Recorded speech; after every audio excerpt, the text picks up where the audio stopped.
$28.79. That was the number that hushed a courtroom. The screen showed a self-checkout lane at value max. Kayla Brooks, 24, shifted her tote just enough to shadow the scanner's eye. One beep, then two silent slips into the bag. She didn't hurry. She didn't tremble. She practiced a kind of casual that older men know too well, the kind that dares you to notice. The image gave way to wood and quiet. Names were read, then the charge. Clerk Maya Johnson recited the terms Kayla had already signed. No new arrests, no new law violations, restitution complete. Paper facts, simple rules. Judge Celeste Rowan leaned an inch toward the microphone. Her voice carried without force. Violation alleged, $28.79. Ms. Brooks, do you understand? A breath, a tilt of the chin. Kayla let a smile touch one corner. All this for $30?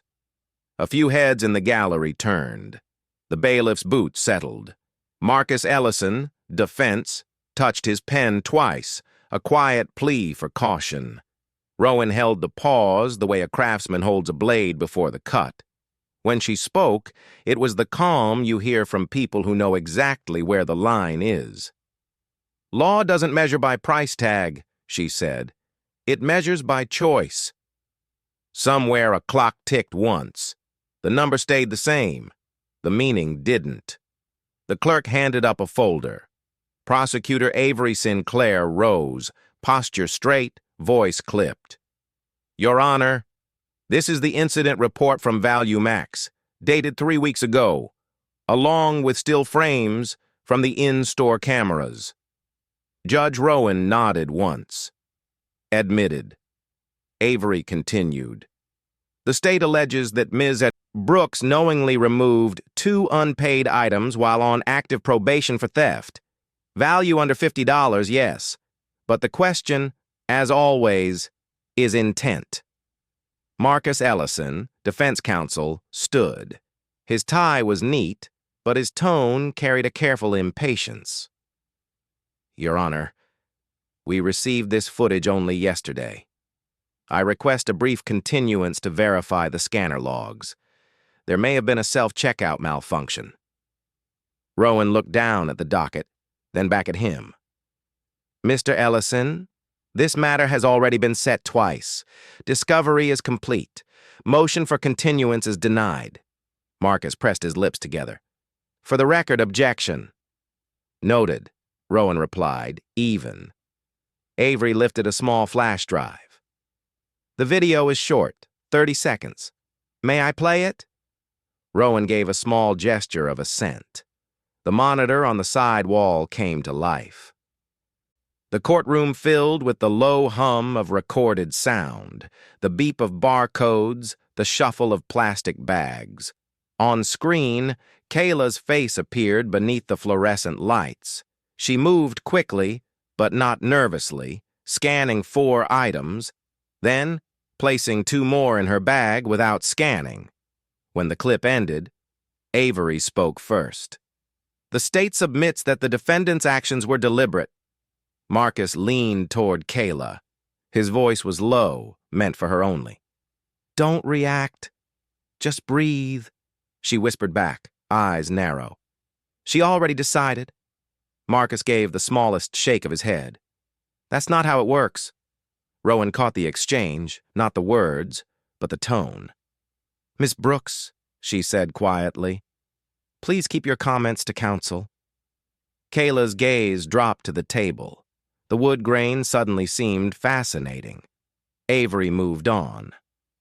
Your Honor, the Value Max security officer will testify that Ms. Brooks passed the last point of sale without payment. The police report notes that she admitted to intending to pay later. Rowan's brow barely moved. Mr. Ellison, your response. Marcus straightened his papers. The defendant believed the scanner had failed to register. She had funds available and was not attempting to conceal anything. She simply left to check on a child outside. Avery's eyebrow lifted. There was no child. Marcus ignored the remark. Self-checkout systems are known to glitch. We intend to show that this was a technical error, not a theft. Rowan's tone remained patient, but the rhythm changed. Mr. Ellison, are you suggesting that 2 unscanned items entered the bag by accident? Yes, Your Honor. The scanner failed twice. She panicked. Rowan folded her hands. And the statement to the officer? I was going to pay later? That was what? Marcus hesitated. A misunderstanding. The silence that followed was brief but heavy. Rowan turned slightly toward Kayla. Ms. Brooks, when you heard the beep, did you check the screen to confirm the scan? Kayla looked up, startled to be addressed directly. I don't know. I guess not. Then how would you have known what registered and what didn't? Kayla shifted in her chair. Those machines mess up all the time. Machines do, Rowan said evenly. But responsibility doesn't. A small murmur ran through the back row, a rustle of papers and breath. Avery closed her file. The state rests for now. We will call the store's loss prevention officer next. Rowan nodded once. We'll proceed. She looked at the clock on the wall, then back to the defense. Mr. Ellison, you'll have opportunity to cross-examine. Kayla leaned toward Marcus again, whispering with a trace of sarcasm. Sure, that'll fix it. Marcus kept his eyes forward. Don't do that, he said quietly. Rowan didn't raise her voice. She simply let the silence hang until the gallery went still. Then she said the line that would follow Kayla long after this hearing ended. Disrespect doesn't help your record. The clerk noted the time. The monitor went dark. The judge adjusted the file stack before her. Rowan's tone softened only slightly. Call your first witness. And just like that, the case moved from paper to people. The loss prevention officer took the stand, stated his name and role, then fixed his gaze on the screen. The still image held Kayla at the self-checkout, tote high on her shoulder. Body turned to shadow the scanner. Avery kept it simple. Walk us through what you saw. I watched the lane from the counter, he said. 4 items scanned, 2 placed in the bag with no beep. Her eyes weren't on the screen. Her feet were pointed at the door. What made you stop her? Pattern, he said. The cover with the bag, then a straight line to the exit. He didn't raise his voice. He didn't need to. The room could hear the pattern. Avery nodded. And what did she say when you asked for a receipt? I was going to pay later. No further questions. Marcus Ellison rose. His stance was calm, his questions spare. You rely on the cameras as much as your eyes, correct? Yes. Angles can be deceiving. Angles lie, the officer said. Patterns don't. A few heads turned. The line landed where it needed to. The judge's expression stayed even. The attention in the room shifted to Kayla. Marcus gestured toward the monitor. Play it again, please. The clip rolled. Beep, beep, then the quiet slip. Kayla raised the tote half an inch higher, turned her face away from the screen, and never glanced back. On the second pass, the detail that mattered most wasn't the bag or the door. It was her mouth after the officer's line. The lips pressed thin. The tip of her tongue touched a back tooth as if a retort had weight and she enjoyed holding it. Marcus returned to the lectern. People make mistakes at self-checkout. Could this be one? It could, the officer said. They usually look back at the screen, call for help, or rescan. She didn't. Did she come back when asked? No. Thank you. Rowan leaned slightly toward the microphone. Mr. Ellison, anything further? One question for the witness, Marcus said. Is there anything in the video that proves what the items were? No, the officer answered. Only that they bypassed the scan. Rowan gave a single nod. You may step down. She turned to Kayla. Ms. Brooks, when you heard a beep, did you look at the screen to confirm each item? Kayla's chair creaked. I was moving fast. That isn't my question. Her chin lifted a fraction. No. How then? Were you keeping track of what registered and what did not? The scanners are junk, she said. They miss all the time. Rowan's tone never shifted. Machines can fail. Responsibility does not. Marcus spoke softly to his client. Let me handle this. Kayla set her jaw, that same small press of the lips, the almost smile people wear when they're sure the room is beneath them. Avery stood again. Your Honor, the state will next call the front-end supervisor. Rowan looked to the clerk. Bring in the witness. While the door opened, Marcus addressed the court. For the record, our position is that any failure was mechanical, not intentional. Rowan answered with a question, not a speech.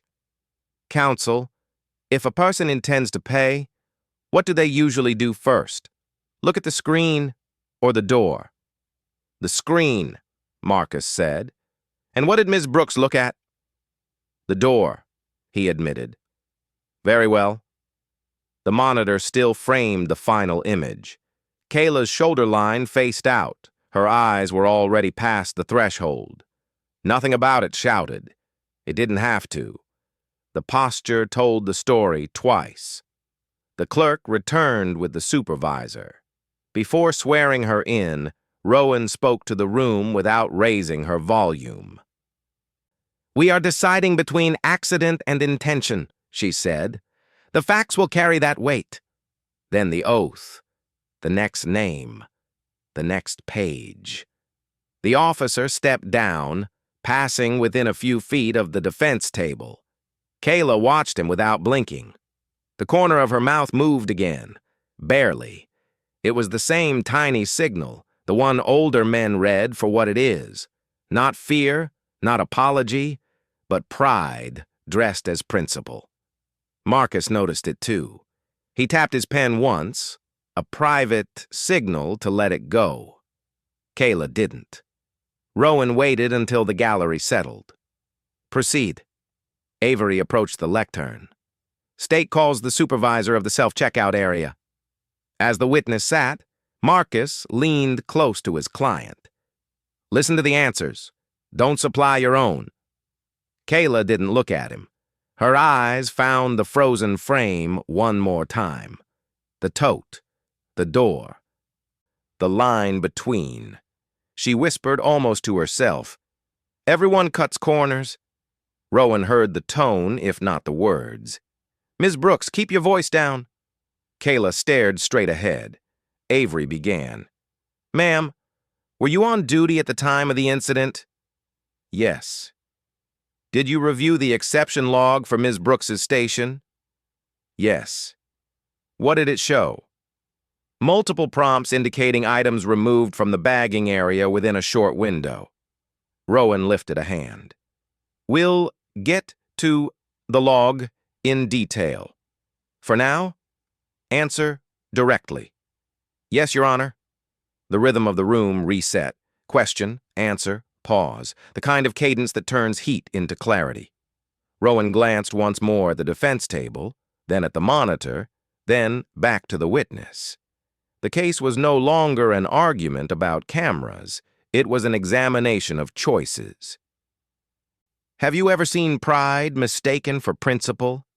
Avery stepped to the lectern with a thin binder and a single sheet.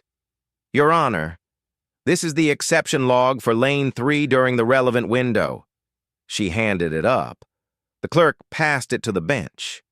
Rowan scanned, steady and unhurried. State, summarize. 6 prompts in under 3 minutes, Avery said. Item removed from bagging area recorded repeatedly. Each prompt aligns with the moment Ms. Brooks lifts her tote and places an unscanned item inside. No completed purchase for those 2 items, Kayla muttered, just loud enough. Those machines mess up all the time. Rowan turned a fraction. So does judgment. Avery kept to the spine. The pattern is consistent.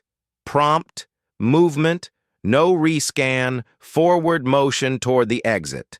No request for assistance. No look back to the screen. Marcus rose. The log shows prompts, not intent.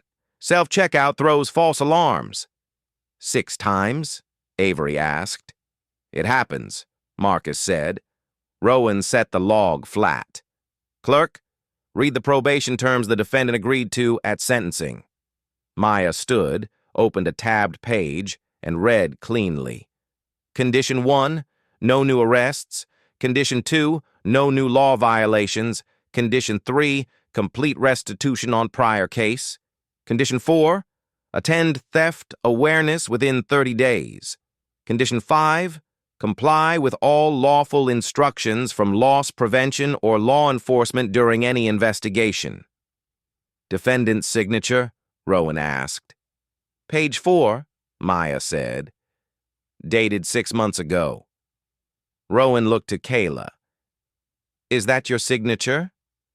A beat. Yes. Did you read those terms when you signed them? My lawyer explained it. That was your choice, Rowan said. Whether you read them or not, the terms were yours. It was just $30, Kayla said. The gallery shifted, a small current of breath. Marcus angled toward his client. Please, he whispered. Avery kept her eyes on the bench. Value is not the question, Your Honor. The store's officer testified to concealment. The exception log shows 6 prompts. The video shows eyes on the door, not the screen. The state submits the violation is proven by a preponderance of the evidence. Marcus answered without delay. A chain of prompts is not a chain of theft. Bagging sensors misread weight. Frustration is not intent. She had the ability to pay. She said she would pay later. Rowan's voice stayed even. This is not a reasonable doubt standard, Mr. Ellison. I understand, he said, but we are weighing possibility against assumption. Avery let one line carry the weight. Intent hides best behind excuses. It landed. No one moved. Rowan did not endorse it or reject it. She watched Kayla instead. Kayla stared at the tabletop, lips pressed thin, the same small signal from earlier. Not fear, not apology. A retort she refused to spend. Mark the exception log as State's Exhibit 2, Rowan said. Marcus took a narrower path. Your Honor, the human element matters. She was rushed, tired, embarrassed to use EBT in front of an acquaintance. Embarrassment makes haste, not theft. Rowan's eyes softened by a degree. Embarrassment explains haste. It does not authorize concealment. Kayla exhaled through her nose, a wordless push of air. Her jaw set. Rowan tapped a fingertip above the timestamps. 6 prompts in 3 minutes. Counsel, you may cross the supervisor regarding these entries. After that, we will address findings. Avery signaled to the door. The state calls the front-end supervisor from Value Max. The clerk moved to fetch the witness. The room settled into a tight quiet that said everyone understood. What mattered now was not a theory about machines, but the sequence on paper and the choices on screen. Rowan spoke to the defense without looking away from the log. Mr. Ellison, you will have full cross. Yes, Your Honor. When the door opened again, the supervisor entered, business casual, a binder hugged to her ribs. She took the stand, was sworn in, and faced the monitor. Avery began. Were you on duty at the time of the incident? Yes. Did you review the exception log for Lane 3 tied to Ms. Brooks's transaction? Yes. What did it show? Multiple prompts indicating items removed from the bagging area within a short window, with no subsequent rescan or assistance request. Rowan lifted a hand, not to interrupt, but to focus. Answer directly and keep to what you observed or recorded. Yes, Your Honor. Marcus moved to the lectern, voice measured. You oversee self-checkout daily. I do. You have seen false prompts. Of course. What distinguishes error from misuse? People who make a mistake look back at the screen or call for help, she said. People who intend to bypass payment create cover and keep moving. Rowan gave a single nod. She turned to Kayla. Ms. Brooks, when you heard a beep, did you look at the screen to confirm each item? Kayla's eyes stayed down. No. How are you keeping track of what registered and what did not? The scanners are junk, she said. They miss all the time. Machines can fail, Rowan replied. Responsibility does not. Silence took the room again, the kind that resets tempers and sharpens edges. Rowan closed the binder, then looked to the state. Proceed. Avery closed her binder and left one sentence on the table. This case is about trust, not money. The room held still. Kayla did not. A small laugh slid out, more posture than humor. She lifted her chin toward the bench. It's $10, Judge. Get over it. Silence settled. The bailiff shifted one step and waited. Marcus Ellison angled toward his client, palm low, a simple warning. Judge Rowan counted the quiet. 1 beat, 2, 3. Her eyes did not leave Kayla. Pride is costly. Dignity is cheaper. Her tone stayed level. Ms. Brooks, you have committed contempt in the presence of this court. Summary contempt is appropriate. Marcus rose half an inch. Your Honor! Mr. Ellison. That will be all, Rowan said, calm and final. She faced Kayla. For your words and the disrespect they carry, I impose 24 hours in custody beginning today at 5 p.m. She let the time land, then offered the narrow bridge. You may purge this contempt by delivering a written apology to this court and to the store employee before 4:30 this afternoon. It must be specific to what you said and did. If accepted, the custody will be vacated. If not, you will report at 5. Kayla's mouth tightened into that familiar, almost smile. It read as defiance more than fear. Marcus leaned in, voice just for her. You better write it. Rowan set her pen down. Contempt addresses behavior toward the court. It does not decide the violation before us. We will finish that work. She turned to the clerk. Note the contempt order and the purge condition with the 4:30 deadline. Maya wrote. No one else moved. Rowan returned to Kayla. Do you understand the sanction and the path to purge? I heard you, Kayla said. Understanding is not hearing. Do you understand? A small pause. Yes. This is a court, not a stage. Words here carry weight. Marcus whispered without looking at her. Let it go. Kayla kept her eyes forward. Rowan addressed counsel. We will keep voices low and focus on facts. The court remains in session. She brought the gavel down once. The sound reset the room. Avery reopened her file. Marcus stepped to the lectern. The judge gave a short nod. Proceed with the state's next witness. Yes, Your Honor, Marcus said. Kayla leaned closer under her breath. I'm not groveling. You're writing, Marcus said, steady. Short, honest. Now. Kayla's glance caught the side monitor where the checkout frame still rested. Tote lifted, face turned, door ahead. The image argued nothing. It simply existed. Rowan spoke for the record. Contempt is not revenge. It is correction. The law allows immediate sanction to preserve order and respect. You have a choice until 4:30. The bailiff's stance eased back into neutral. The rule was clear. The option was clear. Avery called the supervisor. The oath was brief. Questions began again, clean and narrow. Rowan let the cadence return to question, answer, pause.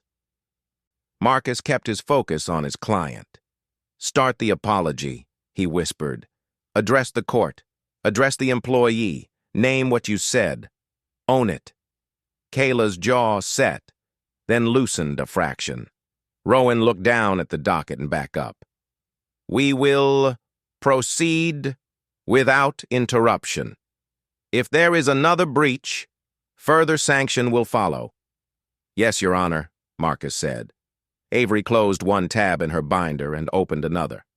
"Supervisor, one question before the entries. Did the defendant ever request assistance at the register?" "No." "Did she ever return to the screen after the prompts?" "No." "Thank you." Rowan turned a degree toward the defense. "Mr. Ellison, you will have cross. Keep it precise." Marcus nodded. "Understood." He bent slightly to Kayla again. "Write the first line. I disrespected the court with my words. I was wrong." "Then keep going." She did not answer, but her pen moved once on the pad, a single reluctant stroke. Rowan raised her eyes to the witness. "Answer directly and limit yourself to what you observed." "Yes, Your Honor." The judge's voice stayed even, but the edges were firm. She had drawn a line without raising her volume, and everyone could feel where the floor now stood. Kayla spoke so low only Marcus heard it. "Everyone talks back." "Not here," he said. "Not today." Rowan addressed the gallery without turning her head. "There will be no reactions from the seats. The record will reflect what is said at the lectern, not what is muttered in the aisles." She shifted back to the case. "State, continue." Avery asked the supervisor about timing, the prompts, the lack of rescan, the forward motion. The answers were short. They matched the log. No embroidery. Marcus began his cross with the same restraint. "You have seen false prompts," he said. "Yes." "What marks an error rather than misuse?" "People who make a mistake look back to the screen or call for help. People who intend to bypass payment create cover and keep moving." Rowan inclined her head once. "Noted." She returned to Kayla. "Ms. Brooks, the purge condition is not a script. It is a chance to correct your own record. Take it seriously." Kayla's eyes flicked to the clock. The hour mattered now. 4:30 was no longer an idea. It was a border. Marcus kept it simple. "Write the second line. I apologize to the ValueMax employee for my words." Then the third. "I will complete the terms of the court." Rowan spoke to counsel. "When the supervisor is excused, we will address findings. Keep your closing points ready." "Yes, Your Honor," Avery said. "Yes, Your Honor," Marcus said. Rowan gave the gavel a light touch with her fingertips. Not a strike, just a reminder of where authority sits. "We will finish the violation hearing without further interruption," she said. The order stood. The case moved. And a sentence thrown at the bench had been priced in hours and in ink. The room was steady and quiet. The supervisor sat, binder in hand. "I oversee the self-checkout stations at ValueMax," she said. "Each terminal records an ID when prompts occur or a transaction is voided. The ID from Lane 3 matches Ms. Brooks's account and timestamp." Avery kept it tight. "Any evidence the system malfunctioned?" "No. Sensors were calibrated the night before. No service tickets after." Marcus rose. These systems flag minor errors, correct? They flag breaks in expected flow, which can be innocent. Sometimes, a flag alone doesn't prove theft. No, she said, but 6 and 3 minutes usually means intent or practice. Or frustration, Marcus offered, someone trying to finish fast, someone feeling watched. Frustrated customers call for help, she said. She didn't. Avery returned to the lectern. You reviewed Ms. Brooks's store history? Yes. And there were 3 prior warnings for similar patterns? Yes. Security spoke to her each time and documented it. Marcus turned slightly. Your Honor, those are warnings, not convictions. Avery answered without looking away from the bench. Warnings exist to prevent the next violation. 3 unheeded warnings show a pattern. Rowan spoke, even and clear. Warnings unheeded become choices. Kayla's fingers tightened on the table. Marcus gave her a brief, steady glance, then faced the witness again. No further questions, Avery said. Mr. Ellison? Rowan asked. Marcus stepped in. Those prior events, store memos, not police reports? Correct. So none led to charges? Correct. And the store's goal is loss prevention, not legal intent? True.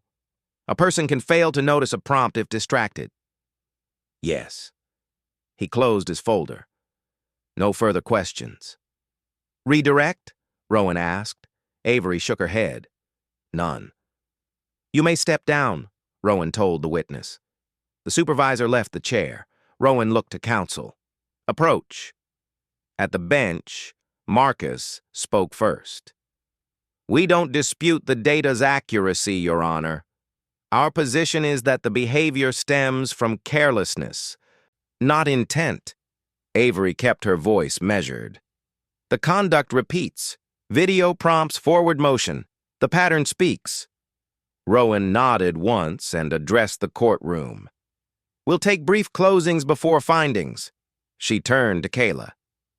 Ms. Brooks, stand. Kayla rose. This hearing is not about one glitch, Rowan said. It is about whether leniency taught anything. When warnings come, they carry lessons. When you ignore them, you create a pattern. Kayla's voice was small. I didn't mean... Meaning follows choice, Rowan said. What you meant is measured by what you did. Rowan looked to Marcus. Counsel, your client will have a chance to speak before findings. Marcus nodded. Understood. Rowan faced Kayla again. You blamed the scanner. You blamed the store. You ignored your own terms. The triplet landed clean. Kayla swallowed but said nothing. Avery took one step to the lectern. For the state. The log ties to her ID and time. The video shows concealment and forward motion. There were 3 prior warnings. Under preponderance, the violation is proven. Marcus followed. For the defense, prompts are not intent. False flags happen. She had funds to pay. Embarrassment about using EBT can create haste. This is carelessness, not willful theft. Rowan turned slightly toward the clerk. Mark the supervisor's review of logs as part of State's Exhibit 2. All exhibits are before the court. Maya noted the entry. Rowan addressed Kayla. Do you have anything to say before I consider findings? Kayla glanced at Marcus. He gave a small nod. I was rushed, she said. I didn't want people seeing me use that card. I thought I would fix it. Rowan asked one question. If you intended to fix it, why didn't you look back at the screen or call for help? Kayla hesitated. I just didn't. Rowan held her eyes. That is the point. Intention shows in what you choose to do. She turned to both tables. The court will recess 10 minutes to review the record. Marcus spoke carefully. Your Honor, before recess, My client is drafting the apology required for purge. Rowan inclined her head. The deadline remains 4:30. The court will evaluate any apology on return. Avery added a final note. And the state rests. Rowan looked to the recorder, then to counsel. We'll reconvene in 10. Before she tapped the gavel, she spoke to the room, as much instruction as reflection.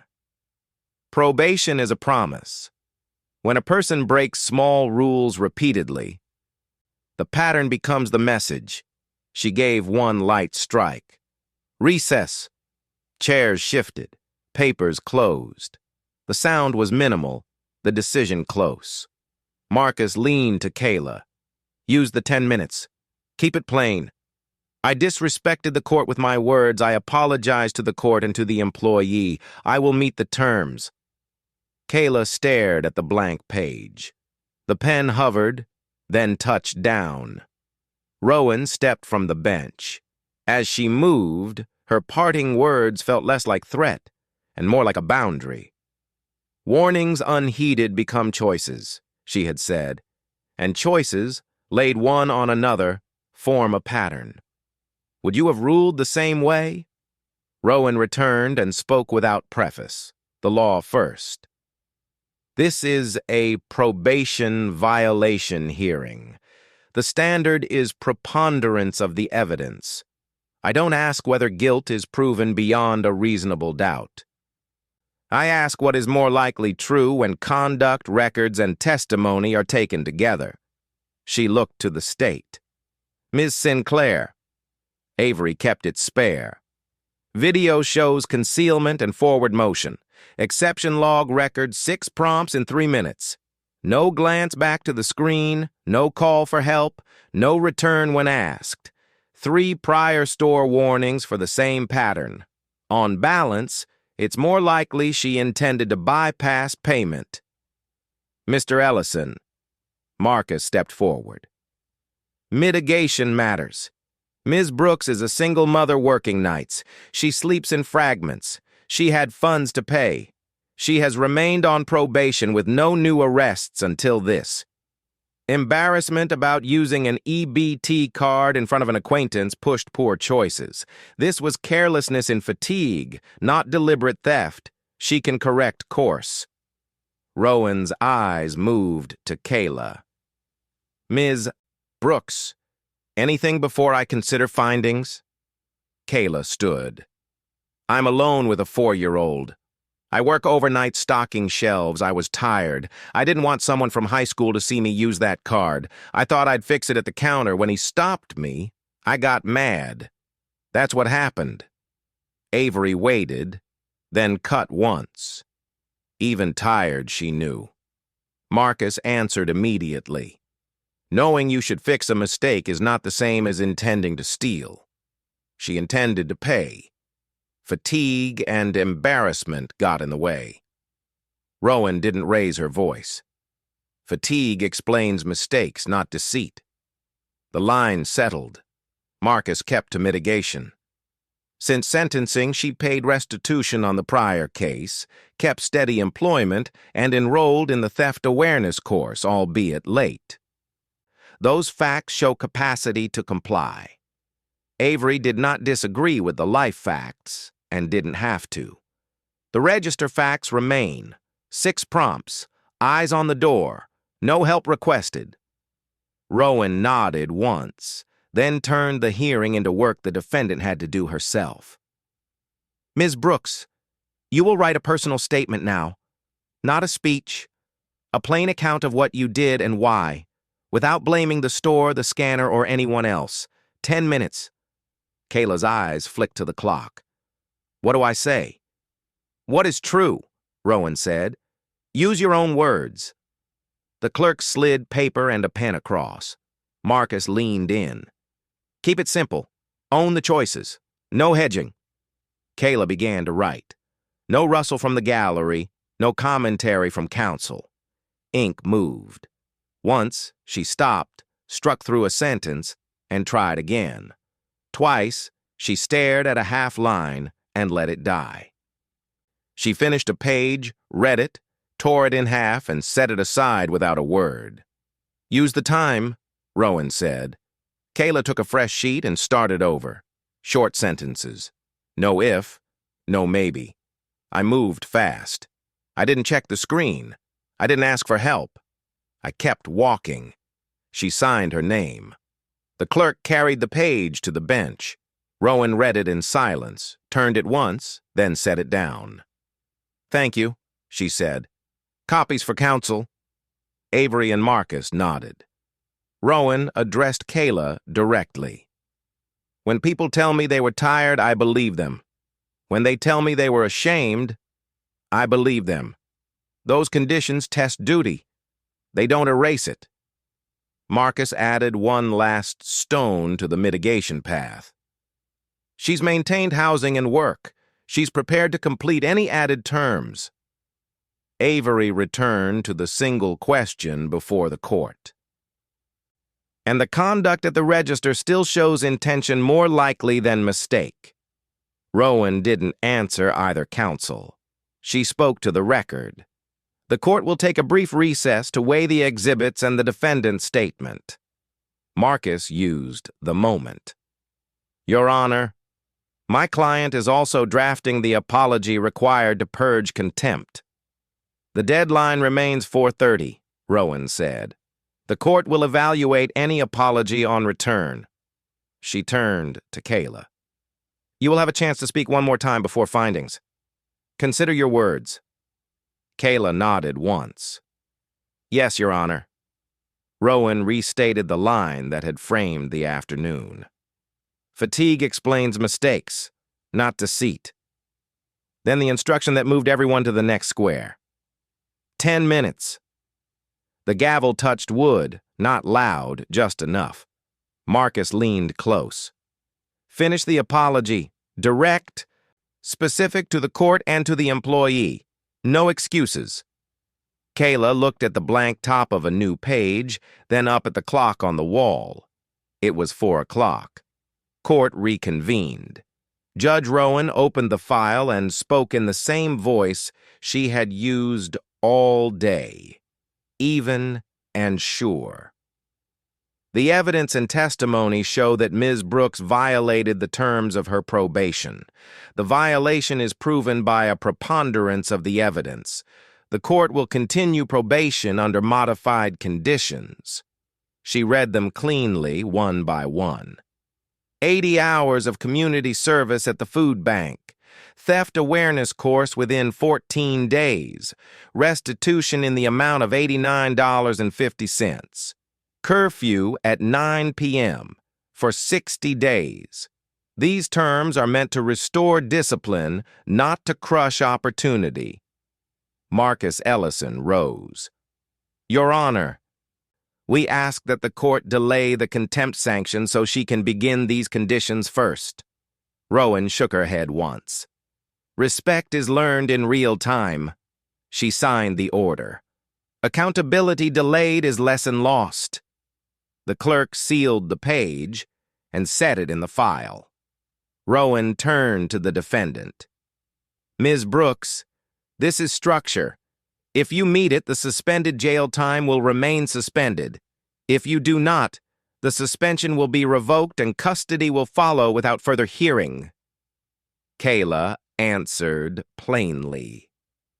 "Yes, Your Honor."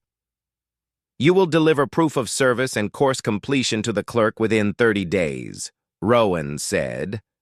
"Your probation officer will verify curfew. Missing any term brings you back here for a different conversation." "Yes," Kayla said, steady but guarded. Rowan looked at her carefully, as if measuring what had actually settled and what had only been said. "You were given leniency before. Today you were given order. Both are chances. Treat them that way." Avery closed her binder. "The state has nothing further." "Noted," Rowan said. Marcus spoke softly, more to his client than to the room. "We understand the terms and will comply." Rowan nodded, then returned to the matter that had changed the temperature of the day. The issue of contempt remains before the court. The bench will review any written apology that addresses what was said here. That review will occur in due course. No timestamp, no countdown, only a door left open. She gathered the exhibits, squared their edges, and addressed the record. The court adopts the modified conditions as stated. Probation remains active. Court supervision continues. Kayla's chin lifted by a fraction. Pride still lived there, thinner now, but present. Rowan did not press for a display of humility. She rarely does. "You may leave this room with your dignity or your defiance," she said, not unkindly. "Only one of them will help you keep your word." Kayla looked down at the single sheet on her table, the half-formed apology she had been drafting and redrafting since the recess. She folded it once, then unfolded it, then set it flat again, as if the paper could choose for her. Rowan spoke to the clerk. "Record the conditions and transmit copies to probation." "Yes, Your Honor." The judge stood the way some people stand when they are finished speaking, but not finished thinking. She looked from the state to the defense, then back to the defendant, giving nothing away. "Mr. Ellison," she said, "make sure your client understands each condition in plain language before she leaves this building." "I will, Your Honor." Rowan lifted her eyes to the gallery and brought the day into a single line. Law cannot make anyone humble. It can only mark where humility begins. She set the pen beside the gavel and paused. From where she stood, she could see the two paths already forming in the defendant's posture.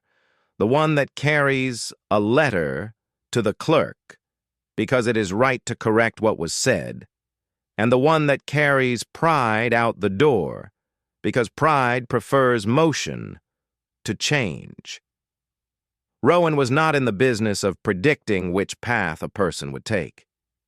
She was in the business of making the paths clear. "The court stands in recess," she said. The bailiff answered. "All rise."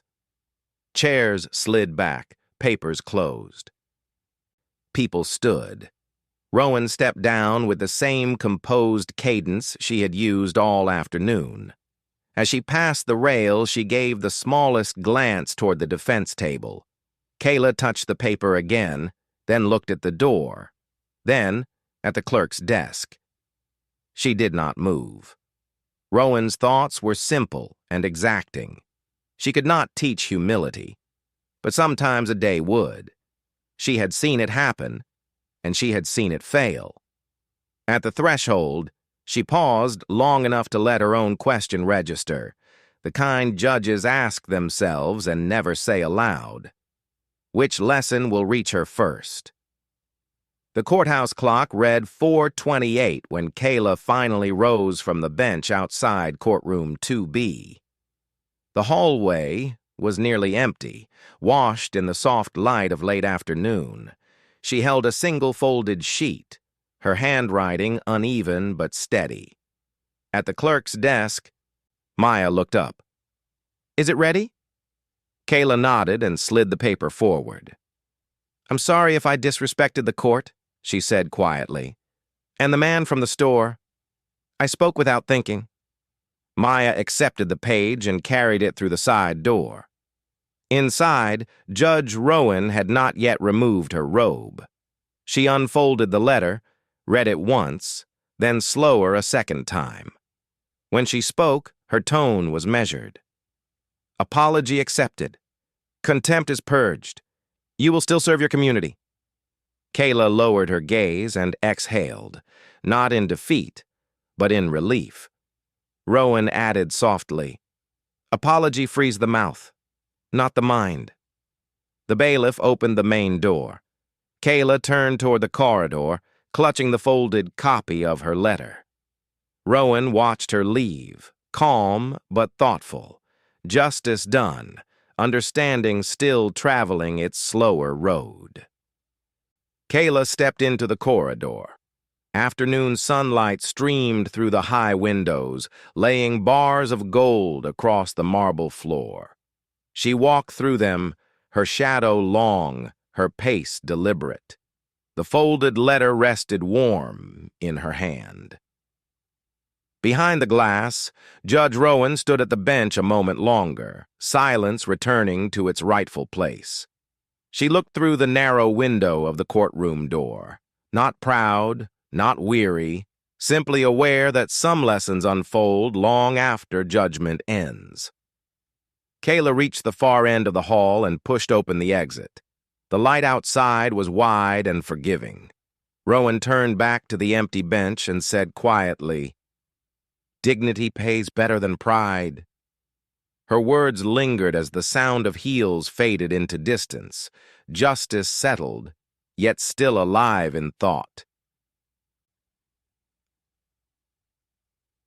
The story of Kayla closes here, but the search for understanding and dignity continues, in every courtroom, in every life, and within ourselves. JusticeSoul brings thoughtful perspectives where law meets humanity and order finds meaning. If you value lessons that reach beyond the courtroom, subscribe and join us for the stories still waiting to be told.